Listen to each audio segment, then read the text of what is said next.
அனைவருக்கும் வணக்கம். உங்களை அனைவரும் மீண்டும் சந்திப்பதில் மிக்க மகிழ்ச்சி. மை ஸ்கில்ஸ் அறவாரியம், மை ஸ்கில்ஸ் ஃபவுண்டேஷன், நாட்டில் உள்ள பலருக்கு மை ஸ்கில்ஸ் ஃபவுண்டேஷன் பற்றி தெரிந்திருக்கலாம், சிலருக்கு தெரியாமல் இருக்கலாம், அல்லது சிலருக்கு தெரிந்திருக்கலாம், பலருக்கு தெரியாமல் இருக்கலாம். எங்களுடைய கணிப்புப்படி பலருக்கு தெரியாமல் இருப்பதனால்தான் இன்று நாம் மை ஸ்கில்ஸ் அறவாரியத்தை பற்றி நாம் பேச போகின்றோம். மை ஸ்கில்ஸ் அறவாரியம் பல வெற்றி கதவுகளை பல மாணவர்களுக்கு திறந்து வைத்திருக்கின்றது.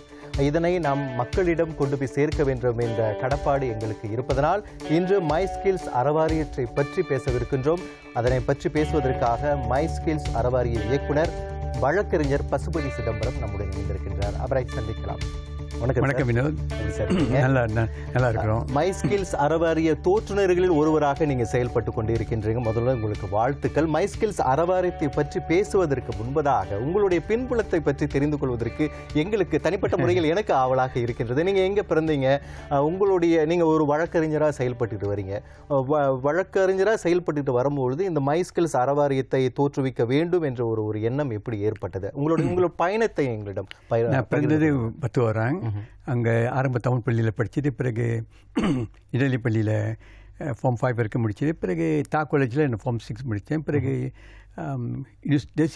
மலேசிய தேசிய பல்கலைக்கழகம் UKM வந்து டெக்னாலஜி கெமிக்கல் டெக்னாலஜி துறையில் வந்து JPS ஸ்காலர்ஷிப்போட படித்த பிறகு இன்கம் டேக்ஸ் அறவாரியத்தில் எனக்கு வேலை கிடைச்சிது. ஒரு 7 வருஷம் அரசாங்க ஊழியராக வேலை செஞ்சேன். பிறகு வந்து இங்கிலாந்துக்கு போயிட்டு அங்கே லா படிச்சுட்டு வழக்கறிஞராக இப்போ 30 ஆண்டுகள் வழக்கறிஞராக இருக்கிறேன்.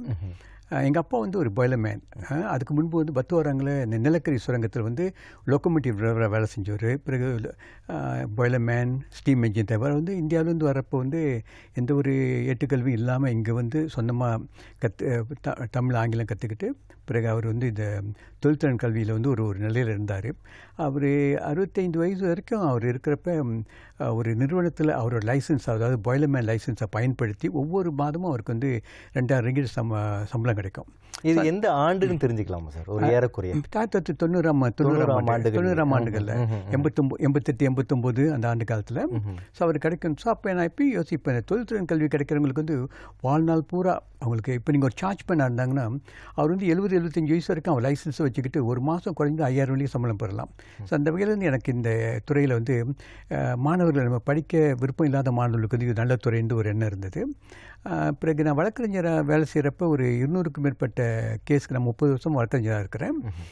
வழக்குகளை நான் வந்து ஜுவனைல் ஒஃபெண்டர்ஸ், அதாவது 17 வயசு குறைவாளவங்களை வந்து ஜுவனைல் ஒஃபெண்டர்ஸ் சொல்லுவாங்க. அந்த வழக்குகளை நான் தேர்ந்தெடுத்து அவங்களுக்கு வந்து நீதிமன்றத்தில் ஆஜராகி வாதாடி அவங்களுக்கு குறைந்தபட்ச தண்டனை பெற்றுக் கொடுக்கறதுல நான் தான் ரொம்ப ஈடுபட்டிருந்தேன். அப்போ நாங்கள் அவங்ககிட்ட பொதுவாக நான் கேட்குறப்ப, நான் நிறைய டைம் ஸ்பெண்ட் பண்ணுவேன் அவங்ககிட்ட கேட்குறப்ப, நீங்கள் எப்படி ஏன் இந்த மாதிரி தவறு செஞ்சீங்கன்னு பார்த்தீங்கன்னா அவங்க வந்து ஒரு சவால் மிக்க சூழ்நிலையில் வந்து இருப்பாங்க. ஆங்கிலத்தில் டாக்ஸிக் என்வாயர்மெண்ட் சொல்லுவாங்க. இந்த PPR ஃப்ளாட்ஸ், இந்த ஸ்குவாட்டே ஏரியா, இந்த மாதிரி இடத்துல. ரெண்டாவது வந்து அவங்களோட நண்பர்கள் வந்து அவங்க சுற்றுப்புற சூழ்நிலை வந்து மோசமான சூழ்நிலையாக இருக்கும். மூன்றாவது குடும்ப சூழ்நிலையும் மோசமாக இருக்கும். அம்மா அப்பா பிரிஞ்சிருப்பாங்க. அம்மா அப்பா வந்து சிறைச்சாலையில் இருக்கலாம், இல்லாட்டி போதைப்பித்தராக இருக்கலாம். நான்காவது வந்து இந்த மாணவர் வந்து பள்ளிக்கூட படிப்பு பிடிக்காமல் விடுபட்டுருக்கலாம். ஒரு சீன மாணவரும் சரி, மலாய்க்கார மாணவரோ, இந்திய மாணவரோ, இந்த மாதிரி ஒரு சூழ்நிலை இருந்தால் அவங்க கிரைமில், அதாவது குற்றம் செய்வதற்கு எல்லா வாய்ப்புகளும் அங்கே இருக்குது. ஸோ அந்த வகையை நம்ம யோசித்தோம், இது வந்து நம்ம நீதிமன்றத்தில் அவங்களுக்கு வாதாடி அவங்களுக்கு தண்டனை குறைவாக பெற்றுக் கொடுக்குறோம்.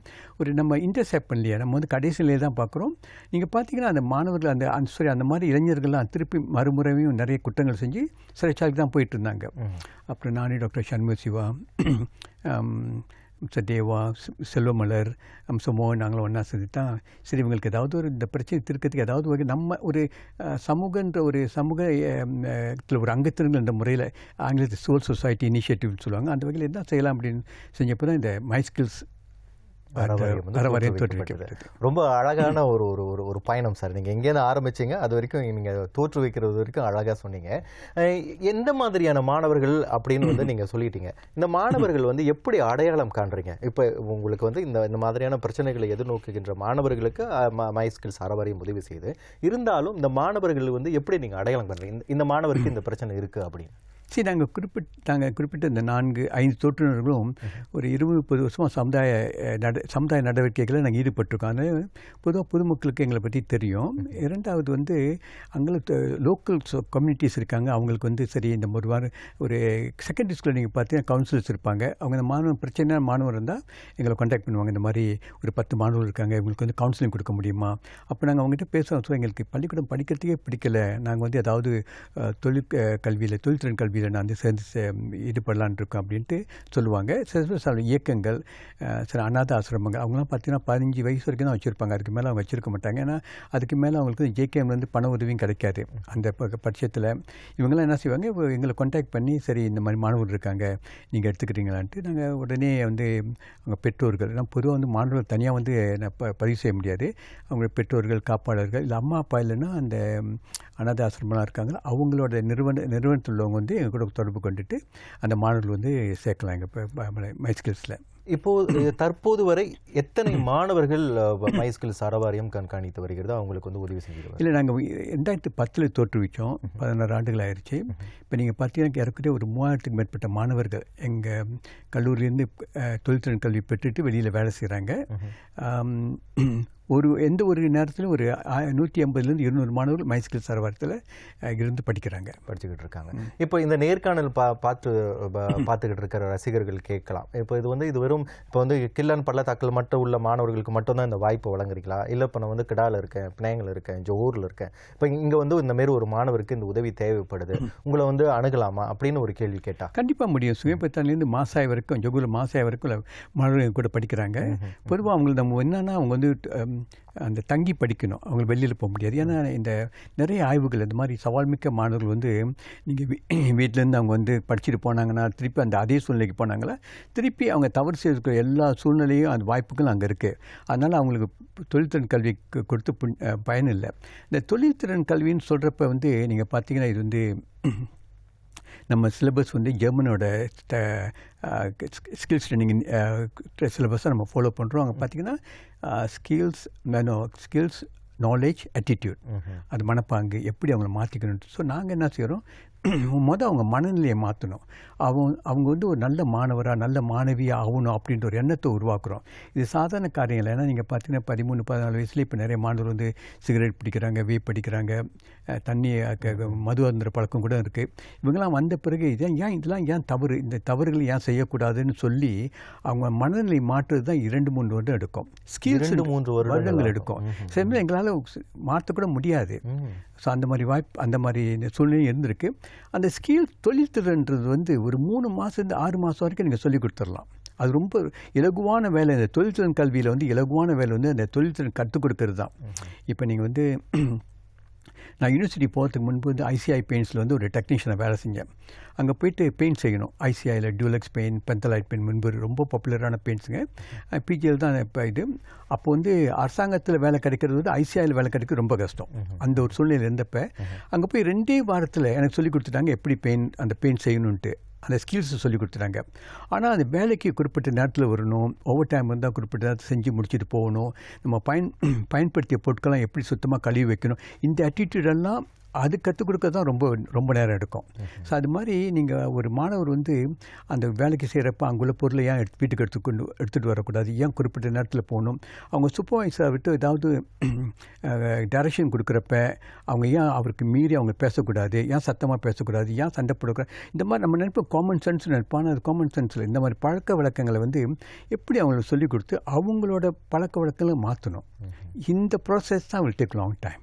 இந்த ஆட்டிடியூட் சேஞ்ச் இருக்குது தெரியுமா, இது தான் will take time 2 years 3 years. So அந்த காலகட்டத்தில் அவங்க திருப்பி வீட்டுக்கு போயிட்டு இருந்தாங்கன்னா மாற்ற கஷ்டம். ஸோ அதனால் நாங்கள் வந்து ஏற்கனவே ஒரு 355 நாள் எங்கள் கூட இருப்பாங்க. 10 நாள் தான் அவங்களுக்கு விடுமுறை. அந்த தீபாவளி சமயத்தில் விடுமுறை கொடுப்போம்.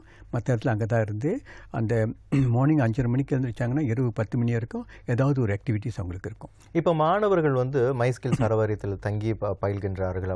அப்படி இருக்கிற பட்சத்தில் அவர்கள் வந்து பெற்றோர்கள், குடும்பம், நீங்கள் சொன்ன மாதிரி சூழ்நிலையை விட்டு வந்து மை ஸ்கில்ஸில் ஒரு புதிய அனுபவத்தோட ஒரு புதிய சூழ்நிலையை வந்து அவங்க எதிர்நோக்குறாங்க.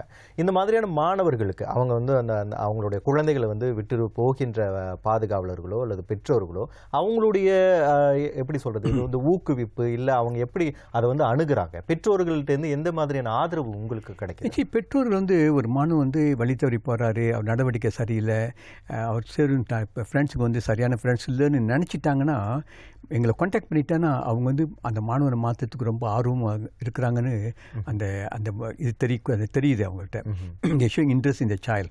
ஸோ அப்போ வந்து அவங்க வந்தோடனே அப்போ நாங்கள் சொல்லுவோம், மைஸ்கில் நாங்கள் என்னென்ன செய்ய போகிறோம் செஞ்சுட்டு நீங்களும் எங்கள் கூட சேர்ந்து உங்கள் குழந்தைய வந்து உங்கள் பிள்ளையை வந்து மாற்றத்துக்கு எல்லா ஆதரவும் கொடுக்கணும் அப்படின்ட்டு. ஸோ நாங்கள் வந்து ஒரு வாட்ஸ்அப் குரூப் வச்சுருக்கோம். அதாவது அந்த பெற்றோர், எங்களுடைய ஃபவுண்டேஷனில் மேலதிகாரி, அப்புறம் டிரான்ஸ்ஃபார்மர்னு ஒரு டீச்சர் இருப்பாங்க, அவங்க 3 பேரும் கான்டாக்டில் இருப்பாங்க. அப்போ அந்த ஏதாவது இந்த மாணவர் தவறு செஞ்சிட்டாலோ இல்லாட்டி அவரோட நடவடிக்கையில் ஏதாவது பிரச்சனை இருந்தாலோ நாங்கள் உடனே பெற்றோருக்கு அந்த வாட்ஸ்அப் மூலியம் சொல்லிடுவோம். அந்த பெற்றோர்களும் வார இறுதியில் வந்து அந்த மாணவனை பார்க்கலாம். ஸோ அந்த வகையில் பார்த்திங்கன்னா எவ்வளோக்கு நாங்கள் நெருக்கமாக அந்த பெற்றோர்கிட்ட நாங்கள் உறவு வச்சுருக்கிறோமோ, அந்த மாணவன் உறவு வச்சுருக்காரோ, அந்த வகையில் வந்து அந்த மாணவனை மாற்றக்கூடிய வாய்ப்புகள் கூட இருக்குது. இப்போ நீங்கள் ஆரம்பத்தில் சொன்ன மாதிரி தொழில் பயிற்சி மாணவர்களுக்கு வழங்கிட்டு வரீங்க. எந்தெந்த மாதிரியான தொழில் பயிற்சி வழங்கிட்டு வரீங்க? நாங்கள் வந்து இப்போ ஒரு மாணவர்கள் வந்து பொதுவாக 13-14 வயசில் கூட இங்கே வரலாம், 17 வயசு வரைக்கும் எங்களுக்கு இருக்கணும். அப்போ நீங்கள் பார்க்குறப்ப இந்த குளிர்சாதன வசதி, ரிப்பேரிங், ஏர் கண்டிஷனிங், வயரிங் ரொம்ப முக்கியம். அதெல்லாம் ரோபோட் வந்து வயரிங் செய்ய முடியாது, ஏஐ வந்து செய்யாது, ஆட்டோமேட் பண்ண முடியாது. ஒரு வீட்டுக்கு நீங்கள் ஒரு அக்கௌண்ட் பண்ணால் அது வந்து பிளான் கொடுக்கலாம், ஒரு வீட்டுக்கு 2 ஹார்ஸ் பவர் போடணும், 4 ஹார்ஸ் பவர் போடணும், ஆனால் அதை வந்து ஃபிக்ஸ் பண்ணுறதும் டெக்னீஷியன் வேணும். ப்ளம்பிங் அதே மாதிரி தான். பிறகு வெல்டிங், பிறகு ஃபார்மிங் சொல்லிக் கொடுக்குறோம். அப்புறம் ஜெனரல் மெயின்டெனன்ஸ், பிறகு லேண்ட்ஸ்கேப்பிங், ஒரு புஞ்சோலையோ இல்லை ஒரு தடலையோ எப்படி பாதுகாக்கிறது. பிறகு ஆர்கானிக் ஃபார்மிங் செய்யலாம். சரி, நீங்கள் பார்த்தீங்கன்னா எங்களுக்கு வந்து ஒரு 15 ஏக்கர் நிலத்தில் நாங்கள் இந்த எங்களோட கல்லூரி இருக்குது. அந்த கல்லூரியை முழுமையாக பார்த்துக்கிறது மாணவர்கள் தான். அந்த டாய்லெட்டை க்ளீன் பண்ணுறதுலேருந்து, சாப்பாடு சமைக்கிறதுலேருந்து, அந்த ஃபார்மிங் பண்ணுறதுலேருந்து, அந்த பந்து விளையாடுற தடவை 2 செஞ்சுருக்கோம். அந்த 2 தடவை பார்த்துக்கிறது, புல் வெட்டுறது எல்லாமே மாணவர்கள் தான் செய்கிறாங்க. ஸோ அந்த வகையில் வந்து இந்த மாணவர்களோட ஈடுபாடு ரொம்ப இருக்குது அங்கே. இது வந்து அந்த அவங்களோட ஈடுபாடு இருந்தால் தான் அவங்களுக்கும் தெரியும், நானும் இந்த இதுக்கு சர்வீஸ் கொடுக்குறேன் அப்படின்னு தெரிஞ்சால் தான் அந்த மாணவன் இன்னொரு நிலைக்கு வரதுக்கு நல்ல வாய்ப்பு இருக்குது. சார், நான் என்னுடைய கணிப்புப்படி தொழில் பயிற்சி மட்டுமின்றி, அடிப்படை கல்வியை மட்டுமின்றி, இந்த மாதிரி மாணவர்களுக்கு மை ஸ்கில்ஸில் பயிலுகின்ற மாணவர்களுக்கு கலை, அந்த துறையில் ஈடுபடுவதற்கு வாய்ப்பு வழங்கப்படுகிறது, விளையாட்டில் ஈடுபடுவதற்கு வாய்ப்பு வழங்கப்படுகிறது. இதெல்லாம் வந்து இந்த மாதிரியான வாய்ப்புகள் வழங்கும் போது அந்த மாணவர்கள் எவ்வாறு அதை வந்து பெற்றுக்கொள்கிறார்? ஆக்சுவலி நீங்கள் வந்து பார்த்தீங்கன்னா அவங்களோட ஆட்டிடியூடை மாற்றணும்னா அவங்களுக்கு வந்து இந்த மாதிரி விளையாட்டு துறையில் மற்ற எல்லா துறையிலும் அவங்க ஈடுபடணும். அது வந்து இப்போ இங்கே தவில், அந்த நாதஸ்வர வகுப்புகள் நாங்கள் நடத்துகிறோம். ஆனால் சாதாரண இது ஒரு இலகுவான விஷயம் இல்லை. ஏன்னா அந்த மாணவ டிசிப்ளின் ஆகி அங்கே வந்து, ஏன்னா நீங்கள் பார்த்தீங்கன்னா இந்த வித்தகர்கள்லாம் படிக்கணும்னா ரொம்ப நாள் எடுக்கும். ஆனால் நாங்கள் ட்ரை பண்ணுறோம். பிறகு வந்து செஸ் கேம்ஸ் அது விளையாண்டு இப்போ எங்களோட முன்னாள் மாணவர் ஒருத்தர் அனைத்துலக பள்ளிக்கூடங்களோட மாணவர்களுக்கு செஸ் சொல்லிக் கொடுக்குறாரு. மைஸ்கில் படித்து இப்போ மலேசியாவில் அந்த 1000 சாம்பியன்ஸ் இங்கே ஃபர்ஸ்ட் 1000ல் பார்த்தீங்கன்னா அவரும் ஒருவராக இருக்கார். ஆனால் அவர் வந்து ஃபார்ம் 3 கல்வி வரைக்கும் படித்தவர், அவ்வளவுதான். ஸோ இந்த மாதிரி பார்த்தீங்கன்னா அந்த மற்ற ஃபுட்பால், மற்ற கேம்ஸ் எல்லாத்தையும் அவங்க ஈடுபடுறாங்க. ஆனால் நாங்கள் என்ன பார்க்குறோன்னா, இதெல்லாம் அவங்களுக்கு அந்த நேரத்தை வந்து ஆக்கியூபை பண்ணுறதுக்கு நாங்கள் இதெல்லாம் செய்கிறோம். அந்த எண்ட் கோல் என்னென்னா, எங்களோட பர்பஸ் என்னென்னா, இந்த மாணவன் வந்து இதெல்லாம் பெற்றுக்கொண்டு ஒரு நல்ல ஆரோக்கியமான நல்ல சிந்தனையோட அவருக்கும் அவங்க குடும்பத்துக்கும் சமுதாயத்துக்கும் பயன்படக்கூடிய ஒரு மாணவனாக, ஒரு சிட்டிசனாக உருவாகணும். அதுதான். பிறகு வந்து அவர் எவ்வளோ சம்பளம் எடுக்கிறாரு, இப்போ எந்த பல்கலைக்கழகத்துக்கு போகிறான்ற விஷயம் செகண்டரி. அது வந்து அதுக்கு மேலே அவர் செய்யலாம். ஏன்னா இங்கே கூட பட்டம் பெற்ற மாணவர்கள் வந்து இப்போ யூனிவர்சிட்டியும் போய் சேர்ந்து படிக்கிறாங்க. ஸோ அந்த வகையில் பார்க்குறப்ப அதுதான் எங்களோட குறிக்கோள். அடிமட்டத்திலேருந்து அவங்களை ஒரு நிலைக்கு கொண்டு வரணும். இப்போ இந்த வெற்றி அடைந்த மாணவர்கள் அல்லது வெற்றி அடைவதற்கு முன்பு இப்போ மை ஸ்கில்ஸ் ஒரு வயது வரைக்கும் மை ஸ்கில்ஸில் தொடர்ந்து பயின்று வந்த பிறகு அதுக்கப்புறம் அவங்க வந்து வெளியே அவங்கள சுதந்திரமாக விட்டு நீங்கள் உங்களோட வாழ்க்கையை நீங்கள் இப்போ தொடருங்க அப்படின்னு ஒரு வாய்ப்பு வழங்கும்போது அந்த மாணவர்களுடைய வெற்றி அல்லது அந்த மாணவர்கள் எப்படி செயல்பட்டுக்கிட்டு இருக்காங்க அப்படின்னு வந்து மை ஸ்கில்ஸ் தொடர்ந்து அவங்களை கண்காணித்து வருதா? கண்டிப்பாக நாங்கள் வந்து செய்கிறோம். இது அலுமினாயின்னு வச்சுக்கிட்டு அவங்களை மானிட்டர் பண்ணுறோம். அவங்க எம்ப்ளாயீஸ்கிட்ட பேசுகிறோம். அப்போ தெரியும் அவங்கள பிரச்சனைகள்லாம். அந்த எம்ப்ளாயீஸ் சொல்கிற அதை சில மாணவர்கள் நல்லா செய்கிறாங்க, அவங்கள பற்றி பாசிட்டிவாக சொல்லுவாங்க. சில மாணவர்கள் வந்து அங்கேயும் பிரச்சனை இருந்தால் அவங்க சொல்லுவாங்க. அவங்க அதை சொல்கிறப்ப நாங்கள் வந்து இந்த மாணவர்களை கூப்பிட்டு அவங்களுக்குள்ள ஆலோசனைலாம் கூறி எப்படி நீ வந்து அந்த மேனேஜ்மெண்ட்டுக்கு ஏற்றபடி நீ நடக்கணும்னு சொல்லுவோம். இல்லை அங்கே வேலை செய்ய எப்படிக்கலாம் இன்னொரு இடத்துல வேலை தேடியும் கொடுக்குறோம். ஸோ அந்த வகையில் நாங்கள் இந்த ஃபாலோ அப் வந்து நாங்கள் செஞ்சுக்கிட்டு தான் இருக்கிறோம்.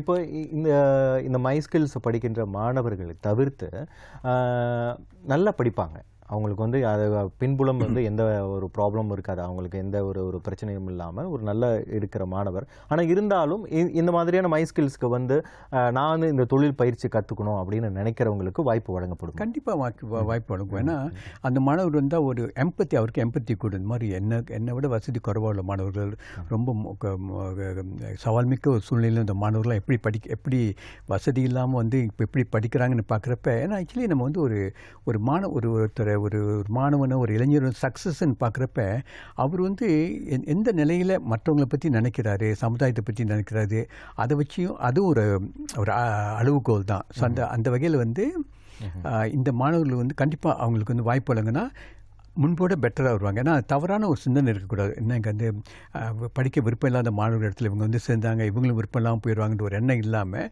அவங்க வந்தாங்கன்னா கண்டிப்பாக அவங்க வர நிலையை விட இன்னொரு நிலைக்கு போகிறதுக்கு எல்லா வாய்ப்புகளும் இருக்குது.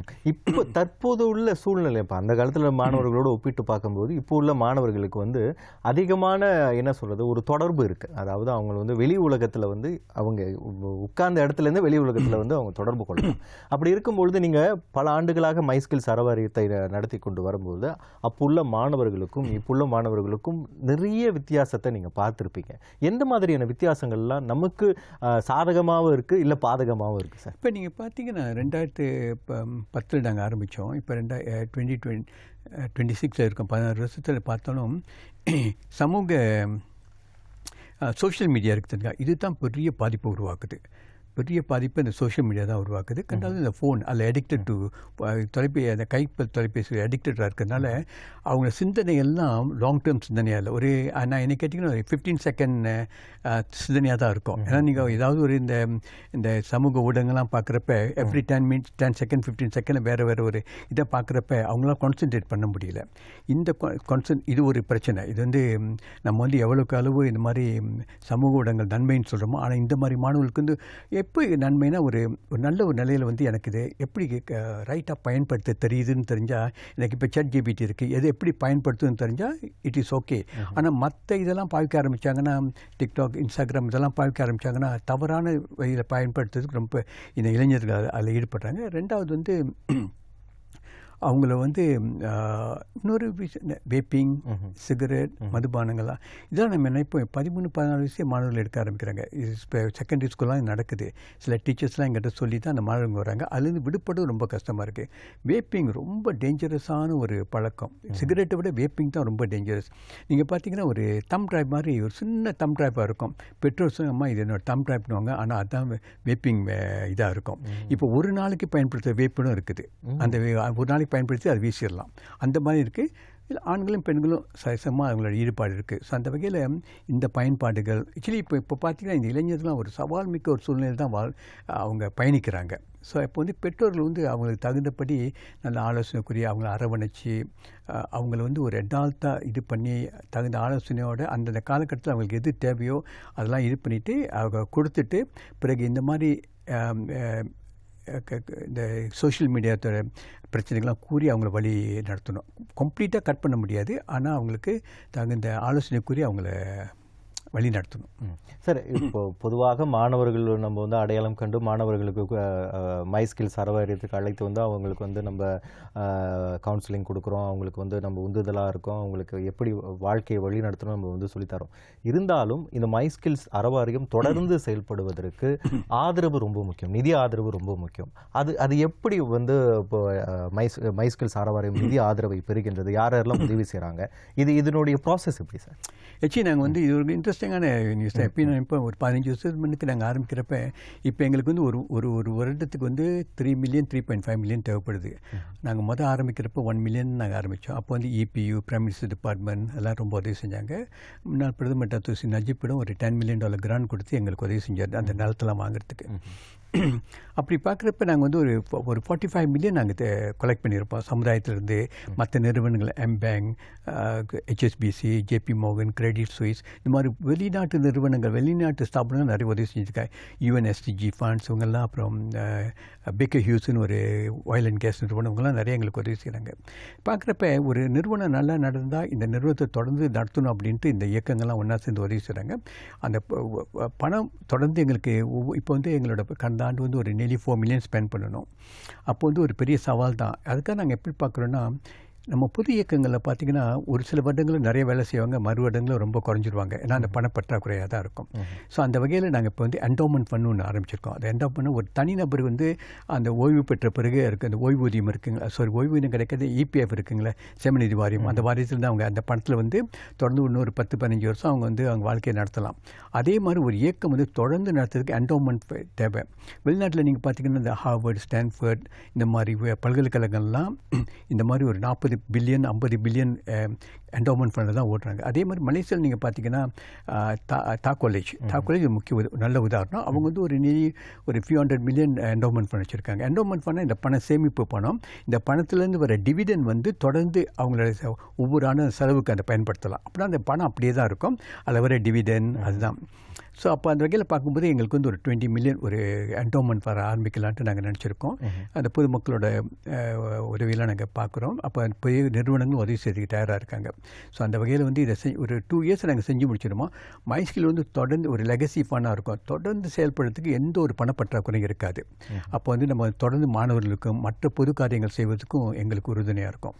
அந்த வகையில் நாங்கள் எப்போது நெக்ஸ்ட் பிளான் என்னன்னா, மைஸ்கில்ஸ் என்டோமெண்ட் ஃபண்டை உருவாக்கி அதை வந்து ஒரு $20 மில்லியன் ஃபண்டை உருவாக்கி அதை வந்து ஒரு நல்ல ஒரு ஒரு நிதி ஆலோசகர் இருக்காங்க, அவங்ககிட்ட கொடுத்துட்டு அவங்க வந்து அதை இன்வெஸ்ட் பண்ணி ஒவ்வொரு ஆண்டும் 1 மில்லியன் 2 மில்லியன் எங்களுக்கு வந்து அந்த டிவிடெண்ட் கொடுக்க முடியும்.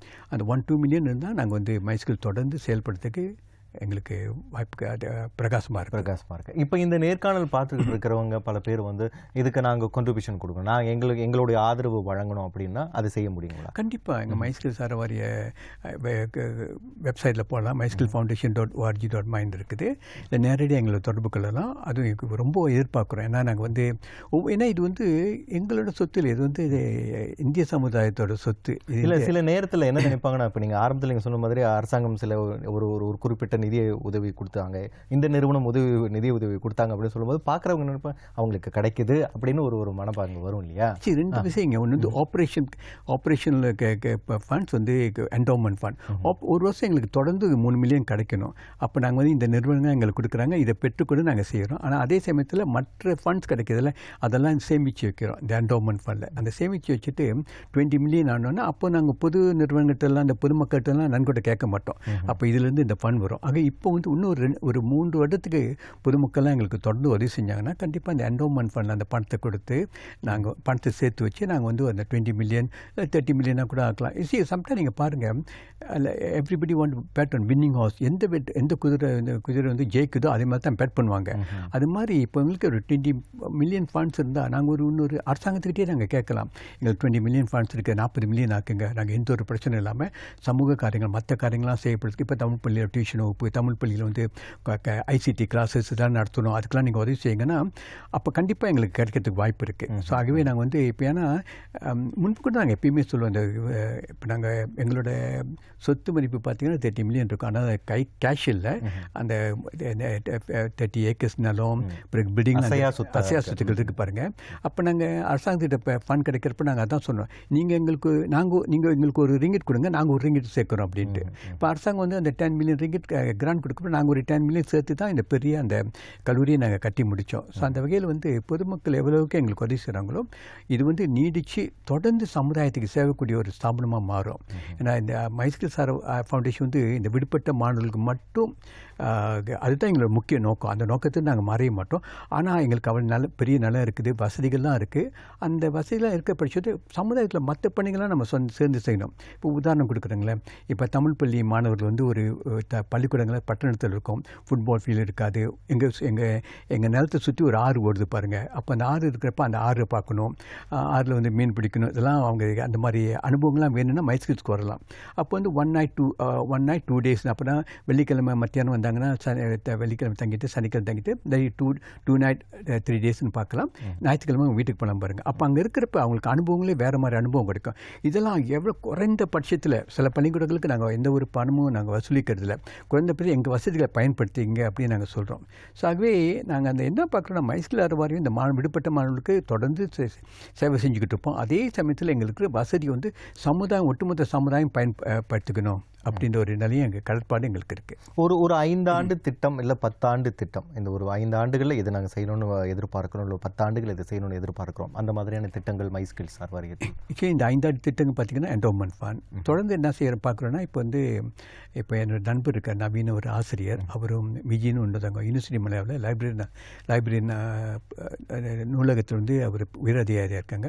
இவங்க 2 பேரும் சேர்ந்து ஒரு மினிய லைப்ரரி, அதாவது மலேசியாவில் வர்ற ஒவ்வொரு தமிழ் புத்தகங்கள், நாளேடு தமிழ் புத்தகங்கள், அப்புறம் இந்தியர்களை பற்றிய செய்திகளை கொண்டுள்ள மற்ற ஆங்கிலம் மற்ற நூல்கள் எல்லாத்தையும் டிஜிட்டலைஸ் பண்ணுறாங்க. அப்போனா இங்கேருந்து ஒரு மிச்சிகன் யூனிவர்சிட்டியிலேருந்து ஒருத்தர் வந்து மலேசியா இந்தியன் பிளான்டேஷன் எப்போ வந்தாங்க, 17 ஃப்ரான்சிஸ் லைட் பினாங்க்கு வரதுக்கு முன்னுக்கு வந்தாங்களா அதுக்கு பிறகு வந்தாங்களான்னு செக் பண்ணால் அவங்க வந்து first Indian labourers who came to மலேசியான்னு போட்டிங்கன்னா அது சொல்லிடும்.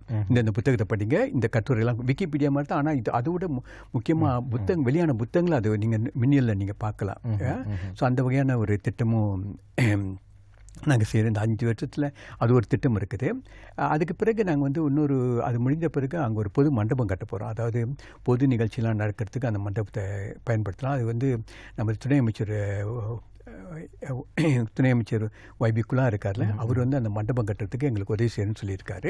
ஸோ அவரோட உதவி அதை கட்ட போகிறோம். பிறகு நிறைய நண்பர்கள் இருக்காங்க, சொன்னாங்க ஷெலே கட்டுங்க, அங்கே வந்து நாங்கள் தங்கி நான் வந்து ஒரு வீக்கெண்டில் வந்து அங்கே தங்க முடியும். அதே சமயத்தில் இந்த மாணவர்களுக்கு ஏதாவது எங்களோட அனுபவங்களை வந்து நாங்கள் பகிர்ந்து கொள்ள முடியும்னு இருக்காங்க. ரிட்டையர்ட் சிட்டிசன்ஸ்லாம் இருக்காங்க. ஒரு 10 ஷெலே கட்டலாம் நாங்கள் இருக்கிறோம். ஸோ அது நெக்ஸ்ட் ஒரு 10 இயர்ஸ்குள்ளார. அப்புறம் நீங்கள் 10 வருஷத்துக்குள்ளார பார்த்தீங்கன்னா மைஸ்கில் ஃபவுண்டேஷன் வந்து ஒரு விடுபட்ட மாணவர்களுக்கு ஒரு கல்லூரியாக இல்லாமல் ஒட்டுமொத்த சமுதாயம் ஏதாவது ஒரு வேலை செய்கிறதுக்கு அங்கே வந்து அதை பயன்படுத்தலாம். இல்லை அந்த அங்குள்ள வசதிகள் வந்து மற்றவங்க ஏதாவது ஒரு கான்ஃபரன்ஸ் வைக்கணும், ஒரு 1000 பேர் சேர்ந்து அங்கே தங்கி ஒரு கான்ஃபரன்ஸ் நடத்தணுமா, 500 பேர் உள்ளுக்கு தங்கலாம், 500 பேர் வெளியே தங்கலாம், அங்கே தங்கி அந்த கான்ஃபரன்ஸை நடத்தலாம். ஆனால் ரொம்ப மலிவாக ரொம்ப பண செலவு செய்யாமல், இப்போ கொழும்புல ஒரு செந்தில் ஒரு மண்டபம் நீங்கள் 30,000 ரிங்கிட் கட்டணும். ஆனால் இங்கே மைஸ்கில்ஸ் வந்துன்னா ஒரு 5,000-6,000 ரிங்கிட்லேயே கட்டி முடித்து அவங்க அந்த வசதிகளை பயன்படுத்திக்கொள்ளலாம். கண்டிப்பாக மைஸ்கில்ஸ்க்கும் வருமானம் ஈட்டுற மாதிரி இருக்கும், பொதுமக்களும் அது மலிவான விலையில் பயன்படுத்திக்கிட்டு கொள்வதாக இருக்கும். ரொம்ப நன்றி சார். ஏன்னா மைஸ்கில்ஸ் அறவாரியம் ஆரம்பத்திலே சொன்ன மாதிரி பலருக்கு தெரியாமல் இருந்திருக்கலாம், இல்லை பலருக்கு தெரியும் இருக்கலாம். ஆனால் இந்த நேர்காணல் மூலியமாக மைஸ்கில்ஸ் அறவாரியம் எப்படி செயல்பட்டு இருக்கு, நீங்கள் மட்டும் இல்லை, நீங்கள் தோற்றுநராகவும் உங்களுடைய நண்பர்கள் சேர்ந்து செய்கின்ற ஒரு காரியமாக இருந்தாலும் பொதுமக்களும் இதற்கு பங்களிப்பு அளிக்க வேண்டும் என்ற ஒரு நோக்கத்தில் தான் இந்த நேர்காணல் நாங்கள் ஏற்பாடு செஞ்சோம். இந்த மைஸ்கில்ஸ் அறவாரியம் இன்னும் பல வெற்றி மாணவர்களை உருவாக்க வேண்டும், பல வெற்றி கதவுகளை மாணவர்களுக்கு திறக்க வேண்டும், வரலாற்று சாதனைகளை படைக்க வேண்டும் என்ற ஒரு சின்ன ஆசை எனக்கு. தொடர்ந்து செயல்பட, வெற்றிகரமாக செயல்பட மிக வாழ்த்துக்கள் சார். நன்றி வினோத், எங்களுக்கு இந்த வாய்ப்பு கொடுத்த பர்ணம்மா உங்களுக்கும் ரொம்ப நன்றி குறிக்கிறோம். கண்டிப்பாக இது வந்து மைஸ்கில்ஸ் அறவாரியம் வந்து ஒரு பொதுமக்களோட சொத்து, எல்லோரும் பயனடையணும். நீங்கள் கொடுத்த அந்த வாய்ப்பு கண்டிப்பாக அந்த இலக்கை நோக்கி செல்லும்ன்றது நம்பிக்கை எங்களுக்கு. ரொம்ப நன்றி சார், ரொம்ப நன்றி, ரொம்ப நன்றி. ஆக ரசிகர்களே, கண்டிப்பாக இந்த நேர்காணல் ஒரு பயனுள்ள நேர்காணலாக அமைந்திருக்கும் என்ற நம்பிக்கை எனக்கு இருக்கின்றது. பொதுமக்கள் உதவி கொடுக்க விருப்பமுள்ள பொதுமக்கள் கண்டிப்பாக மைஸ்கில்ஸ் அறவாரியத்தை நீங்கள் தொடர்பு கொள்ளலாம். அந்த ஒரு சின்ன நினைவுறுத்துடன் உங்களிடமிருந்து நான் விடைபெற்றுக் கொள்கிறேன். நான் வினோத்குமார் சுப்பிரமணியம். மீண்டும் சந்திக்கலாம்.